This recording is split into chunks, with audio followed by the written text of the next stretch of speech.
39 Ranger teams crossed the start line this morning, but only one will be able to leave, calling themselves the 2007 Best Ranger. These men are in top shape, so it's going to be hard to push them physically and mentally, but the Ranger Training Brigade feels like they're up to the task. So what I did was I enlisted the help of Sergeant First Class Mike Levine and Specialist Edward Coffey to show you just how hard this competition really is. First off, each of the competitors is a qualified Ranger, which means that they graduated from the Army's most strenuous leadership course, what some call its premier gut check.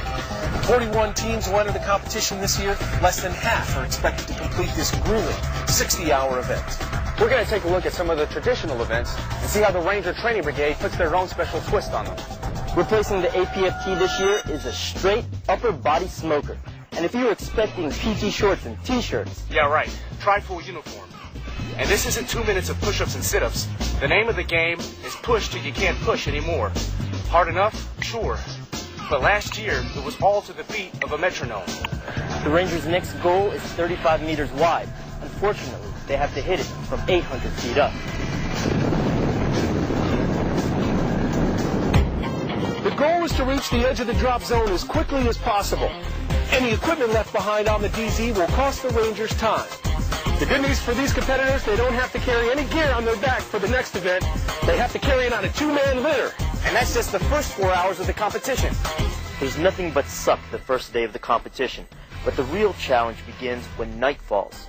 Longtime Best Ranger fans call the next event the Equalizer, a 20-plus mile road march that will last throughout the night and will test the Rangers' determination to finish.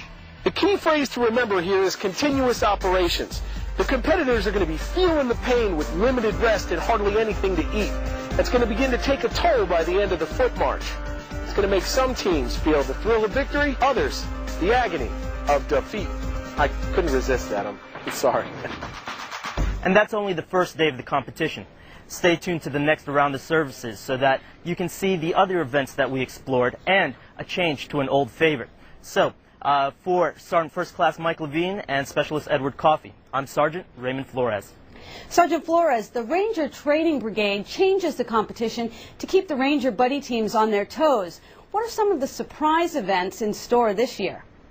Well, unfortunately, surprises are going to have to stay surprises because no one here at Fort Benning's talking. Actually, the competitors won't find out what the events are until they're pretty much actually doing them. But there's one change that I can tell you about. One of the old favorites, the 60-meter Prusik climb, which was essentially a rope about 5 stories high that the soldiers had to climb up, and then they rappelled down the other side. Well, the Ranger Training Brigade thought that was a little too easy, so they got rid of the rope, and now it's a rock climb.